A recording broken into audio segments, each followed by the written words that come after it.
Thanks, Philip, and welcome to Today in Putnam County, where we talk about all the great things happening in our community. Hope you're having a great Saturday morning. My guest today is Tommy Copeland, our Emergency Medical Services Director for Putnam County. Good morning, Tommy. Good morning, Randy. I appreciate you having me on today. Well, thanks for being on the show. Tommy, you've got a long history in emergency services. I don't know if we want to tell how long or not, but we go back a long ways. But our listeners probably don't know about your history and your dedication to EMS. Can you give us a little overview this morning of how you got started in EMS? Sure, I'll give you the short version of it. I started wanting to do EMS when I was 11 years old. And that's at least partially inspired by Emergency. Emergency, yeah, TV show. That was very inspirational to a lot of people of my generation. And of course, I was too young at that time to start in EMS, but I started writing and auditing an EMT program when I was about 16, and writing with Putnam County EMS. And then by the time I got my licensure, I got hired by you at 19 years old. When I was 19 years old, and been doing this since 1985. I've kind of had the opportunity to grow with the service. Wow. For more than 30 years. I remember you when it was a different age and time back then, but folks that were wanting to get into EMS used to hang out at the EMS station just waiting for an opportunity to ride on a call or get a part-time shift or to get hired. It was an amazing time back then with everybody. You used to have a long list of people trying to get into EMS. And that used to be when I started. That was exactly how I started. I started writing, volunteering, hanging out, whatever you want to call it, and I spent thousands of hours at Putnam County just writing and waiting for the opportunity. And I've told people before, I kind of got hired by accident one day when there was a shift open and no one to cover it. Yeah. And I've been there for more than 30 years now. So. Well, you've had a great career, and I appreciate everything you've done in EMS. EMS in Putnam County has had a great career. It's also saw a lot of changes over the years. Back in the 60s and early 70s, operated by the funeral homes, ambulance was. But take us from there. There's been a lot of changes in EMS since those days. Sure, before the early 1970s, pretty much across the nation, you had funeral homes that mostly ran the ambulances service everywhere. And sometimes you get into some competitions, I guess you would say, between the funeral homes, not necessarily locally, but nationally. You Right. hear these stories about pulling up and blocking the other one's back door so they couldn't get their cot out, and Right. some real fights, if you will, actual fist fights. Over the patient. Over the patients, trying to get to the patient and all that. And then in the early 70s, there became a national movement to have emergency medical services. And it's grown since that time. We're a relatively new public safety agency. You know, fire, law enforcement, those have been around for hundreds of years. Right. But formal emergency medical services have really only been around since the early 70s. And, you know, we're very fortunate here that we've got the quality and the caliber of service that we do have. Right. So we moved from the funeral home to, in Putnam County, private service. Yes. Mr. Bethel Newport started the service back then. It was privately operated. Then we moved to Buddy Chaffin. Private services is when I started in the late 70s with Buddy and Lee Chaffin that ran the service. County took it over. Yeah, in 1980, July the 1st of 1980, the county actually took it over. Before that, when Mr. Chaffin and Mr. Newport had it, it was kind of a private enterprise that some funding come from the county, but most of the funding was a private where they billed insurance, billed patients or whatever, and they got a little subsidy from the Operated county to mostly operate. on that revenue, didn't they? Yes. I remember when I started, I made $3 an hour as an EMT. Started out when that was probably in '79. So it's amazing that we've at least come a long way since then. No doubt. County's been operating it since 1980 as a county department. So you're a department head inside of Putnam County government. I think, and I think a lot of other folks do across the state, we probably have one of the premier services, you think, in the state when it comes to EMS? I think without any doubt we do, and there's a lot of other places that watch what we do and react or follow suit to what we do. And we've been very fortunate here that we've had good leadership, yourself, Dr. Smith, you know, a lot of the paramedics that went before me that helped train me to do what I do, we've had a very good basis or foundation. And we've continued that tradition. We've still got some very strong people that work at EMS. And, you know, we've just built on that over the years. Shout out to Dr. Sully Smith. Most of our listeners probably know him. He's been our medical director. I can't tell you what year he started, maybe you can, but he started out as an EMT before he went to medical school, working for me at the ambulance service, and then went on, became a doctor, came back to Cookville, and been our medical director for many years. Yeah, I think probably the late 80s or very early 1990s, he was the medical director, and he worked for us as an EMT. He was also fortunate enough, Dr. Alex Case, one of our cardiologists. Stacy Brewington, cardiologist Jason Brewington, who is Stacy's brother. Right. You know, all got their start kind of while they were going to tech, working for us in one capacity or another. There's no doubt Dr. Smith, Dr. Case, Dr. Brewington, all those folks that are doctors here, we have to give them part of the credit for being a premier service, I think, because they always pushed us to be more progressive in our patient treatment. Do you agree? No doubt. And Dr. Smith and Dr. Case, Dr. Brewington, they're all very involved at one level or another. Dr. Smith is still our medical director. Dr. Case is one of our assistant medical directors. And they both are pushing us to do better, pushing us to improve treatments and things that we could do pre-hospital. And both of them even still make scene responses with us on occasion to help guide the patient treatment, help newer providers, you know, with skills and stuff. So that's huge. We live in a great community where you've got your doctors that actually go out on the scene with the EMS folks. That shows a great working relationship. We're talking to Tommy Copeland today. He's the EMS director for Putnam County. We have, Tommy, 17,000 calls a year or so coming in now?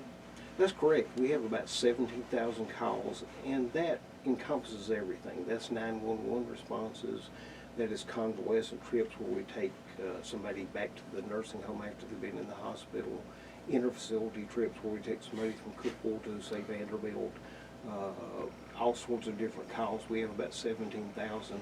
And we do all the service for Putnam County. Anything that happens EMS-wise in Putnam County, we pretty much handle that. How many ambulances do we have now? We have 16 total ambulances. We don't staff all those at any given time, but during the day we have about 10 ambulances on duty, and at night we have 5. And we've got about 75% of our call volume roughly occurs during the day, and the other 25% at night. So Busy service. very busy. Unbelievable. You're listening to Today in Putnam County on News Talk 107.7 and 1400 The Hub. I'm Randy Porter, your host. Coming up, more with EMS Director Tommy Copeland. Stay with us. Welcome back to Today in Putnam County. I'm your host, County Mayor Randy Porter. Hope you're having a great Saturday morning. Today we're talking with EMS Director, Mr. Tommy Copeland. Tommy, we've been talking about the service and all the changes and how the county took it over several years ago. And folks may not know, but being a county department, even though you're funded through the county, a lot of your revenue doesn't come from tax dollars, right? That's correct. The county initially funds us on the front end. They give us the money to operate. But we bill patients, we bill insurance companies, Medicare, Blue Cross, whatever the patient has. And as a last effort, we bill the patient to get revenue from them. And we collect well better than 90% of what the county funds us. So it really doesn't cost the county a great deal of money to operate the quality and caliber of service that we've got. And it is a service at the end of the day. You know, it gives us the opportunity to go out and do public relations stuff, to do some things, indigent care or whatever that, you know, maybe if we were running as a private business, it would be difficult to do. Right. It's hard. We're not in it to make money. It's user-based. The folks that use it pay for it, but there is a small amount of county tax dollars that go into it just to provide the service. But it's very small. We've done a really good job. You have over the last several years in collections and making sure that happens. So it helps the taxpayers of the county. How many employees does the service have now?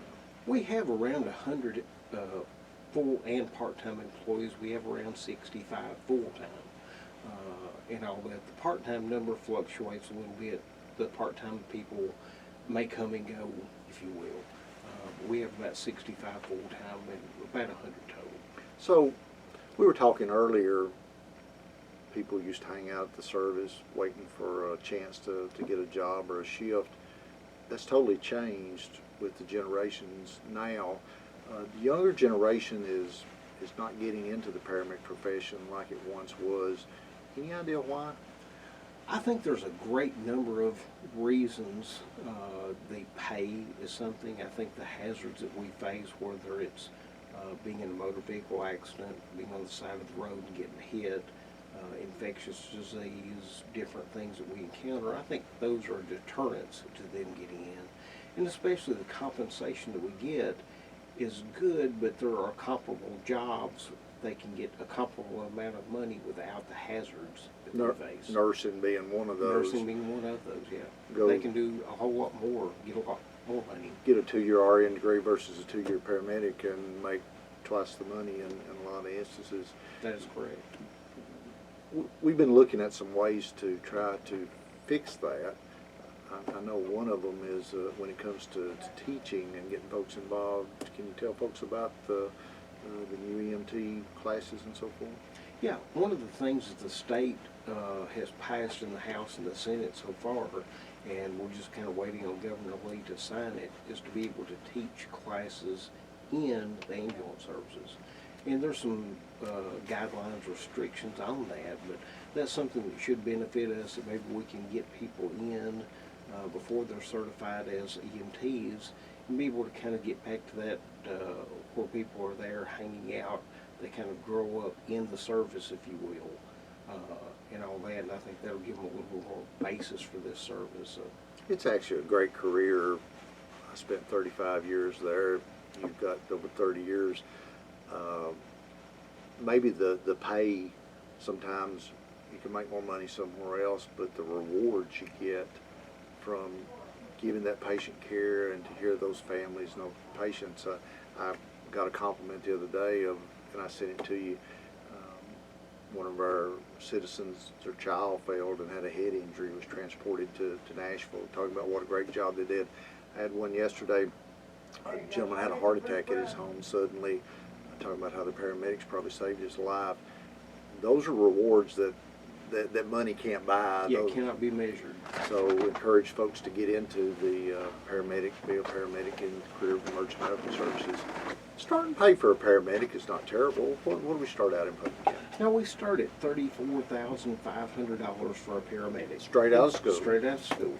And, you know, we help train them, and, you know, if they want to go on and continue their education as far as becoming a critical care paramedic or whatever. So, and I think that you made a very valid point that our motivation for getting into this career years ago was different than what we're seeing now. Public service. Public service. We want to help people. Right. So hopefully we can get more folks interested in it. EMS is very progressive. Putnam County's been very progressive when it comes to patient care. You've got new certifications and new training that's coming out for paramedics. Can you talk a little bit about that? Sure. One of the things that is on the horizon, the immediate horizon, is community paramedic. And that's something that over the last few years has taken a little uptick nationally, but it's really not taken roots completely anywhere. In Tennessee, is finally getting where they are going to let us. We're going to do a pilot program in the Upper Cumberland, and we're training paramedics to go out and do assessments that we don't usually do. Somebody gets out of the hospital, we may be going to check their weight and their medicine and their vital signs for a few days afterwards. Some of the people that have more minor complaints, we may be able to take them to an urgent care facility or set them up an appointment the next day with their own physician, as opposed to taking them to the ER, where that's going to, you know, be a large bill.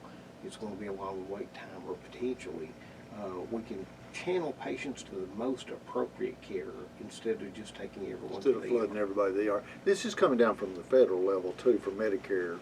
That's correct. Medicare announced in March that they were going to do what they call ET3, and they're going to change some of the regulations. Currently, if an ambulance transports you, basically the only thing Medicare will pay for is to take you to the closest appropriate hospital emergency department. So if we take you to an urgent care, there's no pay for that. It would all be on the patient. Even though it may be cheaper on the patient to go to this other facility. Correct. They may be able to do the same thing or something similar to a different facility. but the Medicare will not pay for that. So they're saying towards the end of this year, they will have out some new regulations and some new fee schedules that will allow us to channel patients to the most appropriate care for their condition.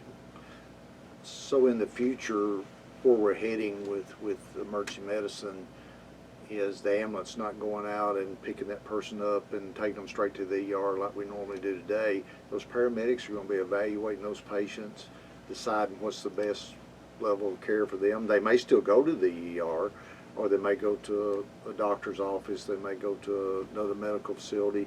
It might be that you can treat them at home and they go to their own doctor the next day or something. Correct. And you know, there's a lot of this that's still to be determined, I guess.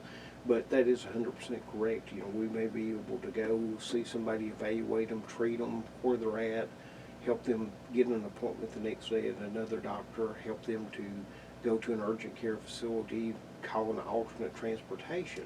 And so we'll be able to do those things where now pretty much if you call an ambulance, we're taking you to the ER.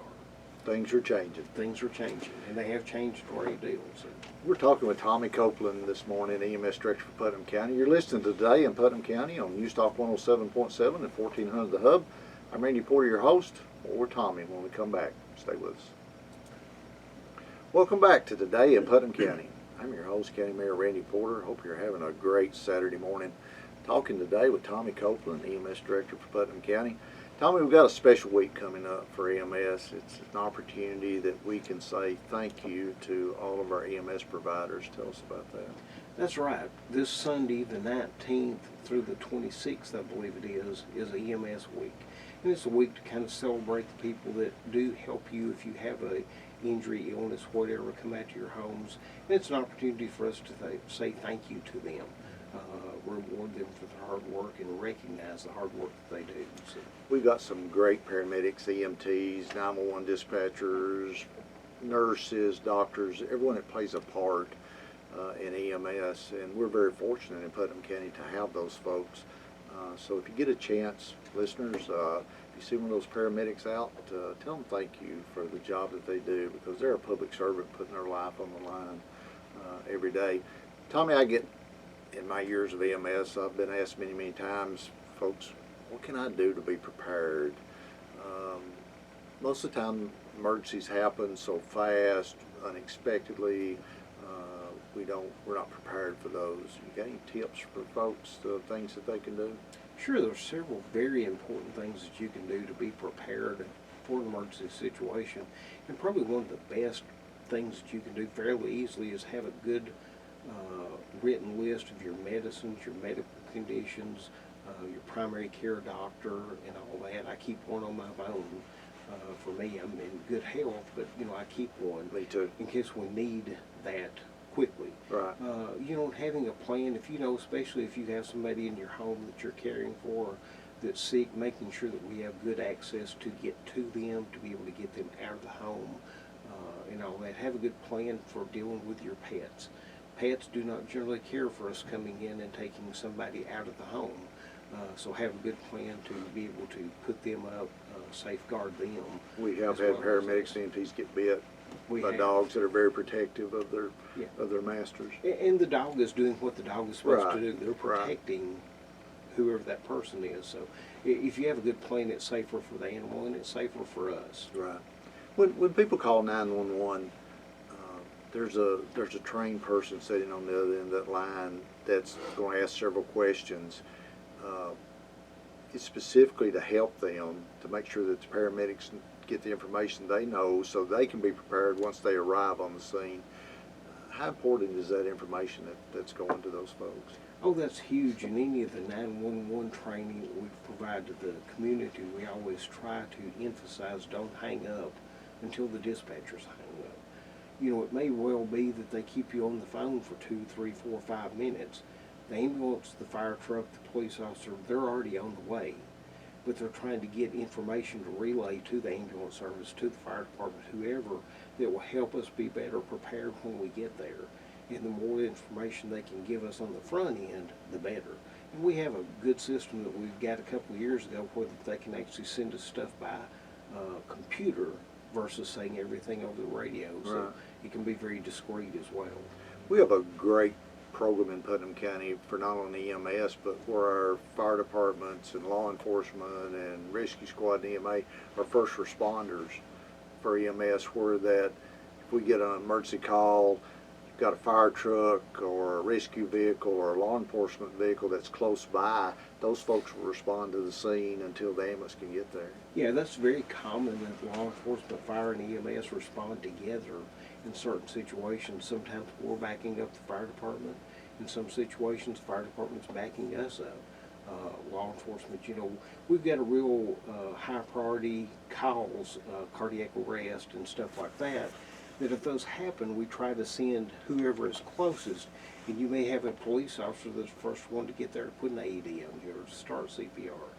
Whoever's closest goes. That's the goal, is get That is someone the there goal. as quick as possible, and there's been a lot of lives saved, and I know Putnam EMS and our first responders have received several awards over the years for those life saves. We've even gotten international awards through the International Fire Chiefs back several years. So let's talk about that, the AED and the CPR program that you're over also, and it's been going on for several years, teaching CPR into our high school kids?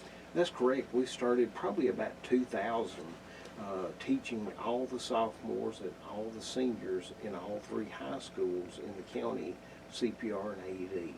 And the goal is that hopefully they'll have CPR AED twice before they get out of high school. And that way it'll stick, even if every detail doesn't stick, at least enough to be able to get by until we can get there. And we've had a lot of success in this community because we do work closely together. We try to work with the citizens, we try to work with the hospital, and we all work very well together, and we have a lot of support for that program. That's something, the attribute that we have in Putnam County of working together, that making a difference where it's the county leaders, the emergency services, our community comes together and works great together. One final thing that folks may or may not know about is Code 37, the final seconds that we got. We have this plan set up where that you call Code 37 if someone's having a heart attack and the cath lab is waiting on them at the hospital to take the folks straight to the cath lab. That's correct. We have a unique and very trusting relationship between us and the hospital that we can look at these people in the pre-hospital field, do a 12 lead on them, see their symptoms. We can call the hospital and tell them that we're bringing them somebody with a heart attack or with a stroke, and they will actually get those assets ready just on our word. And they will have somebody from the cath lab sitting there waiting on us. Time is muscle when it comes to the heart, isn't it? Time is muscle. Tommy, thank you for being on the show today. You've devoted your life to emergency services, and I appreciate everything you've done. You're a great department head. You've been great to work with, and thank you for everything you do. I appreciate you for having me, and this isn't just about me. This is about EMS, and I think we're very fortunate in this community to have what we have. We're very blessed. Thanks, Tommy. It's time now for What's Happening, part of the show where I keep you informed on some of the special events going on in Putnam County. Tonight at 6 p.m. it's Taste of the Town at the Saltbox Inn. It's sponsored by Cityscape. You must be a member to attend, but you can take care of that by going to Cityscape's website and becoming a member. Monday, May the 20th at 4 p.m. This is a great event we have each year. It's the 2019 Run for the Wall. This is where the veterans ride the motorcycles from California to the Arlington National Cemetery in Washington, D.C. We always line the streets in Cookeville as they get off the interstate and go to the Leslie Town Center. That'll be at 4 p.m. Monday, May the 20th. Let's show them a great turnout as they come through Cookeville. Friday, May the 24th at 10 a.m. is the grand opening of one of our new stores, Wall of Books. It's located at 650 South Jefferson Avenue. Lots of freebies and giveaways. Monday, May 27th at 11 a.m., that's Memorial Day. We have a special Memorial Day ceremony on the courthouse square where we'll be honoring the men and women who gave the ultimate sacrifice for our country. Special speaker that morning is Congressman John Rose. Come out and join us. Monday, May the 27th at 7:30 p.m., the Community Band of Cookeville will have a concert in Dogwood Park. It's a free family event sponsored by Copeland Leisure Services. Friday, May the 31st at 2 p.m., another grand opening of a new business. It's called Cookeville Bullseye. It's located at 480 South Old Kentucky Road. Go check them out. And finally, on Saturday, June the 8th at 7:30, 17th Annual Cookeville Soapbox Derby at Prescott South Elementary School. Check out their website for more details. And that's today's What's Happening. For more details on any of these events, you can go to my website, randyporter.org, or my Facebook page. If you have an event you would like mentioned, please message or email me. And finally, this morning, I'll leave you with something to think about. We've been talking with Tommy Copeland, EMS Director, this morning. Next week is National EMS Week, where we celebrate and honor all the men and women who serve daily responding to our emergency medical needs. We're blessed in Putnam County to have a great group of dedicated individuals who put themselves in harm's way to make sure we, as citizens of Putnam County, have the quick response of emergency medical care when needed. They are the unsung heroes working in the background every day. They race down the road in big ambulances at high speeds, never knowing what the next call may bring. They treat heart attacks, strokes, and life-threatening emergencies on a daily basis. They go into dangerous scenes of shootings and stabbings, putting their life on the line to try and save ours. What a blessing they are. I hope you will help me say thank you for the great job they do. That's our show for today. I want to thank my special guest, Tommy Copeland, for being here. I hope you will join us every Saturday morning at 10:30 for Today in Putnam County on News Talk 107.7 at 1400 The Hub. You can also download the WHUB app and listen to us on your cell phone. If you missed any of our shows, go to my website, brandyporter.org. Also, special thanks to Marconi Award winner Brent Carl Fleshman for producing my show every week. I'm County Mayor Randy Porter, hoping you have a great rest of your Saturday, and may God continue to bless our great county.